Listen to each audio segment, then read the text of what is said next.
menjaga jarak dan menghindari kerumunan. Apalagi ini berboncengan sangat rawan untuk penularan. Untuk itu kami mengharapkan kepada Bapak Ibu selalulah menggunakan masker ya Bu ya. Sampaikan, jadi bukan pada saat ada razia-razia seperti ini.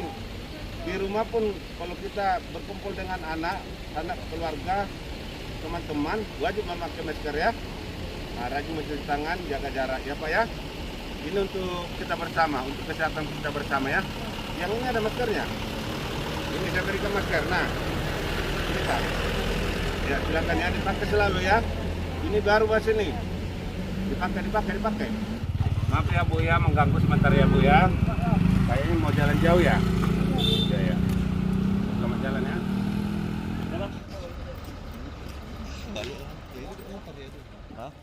Antri, Om, dari belakang.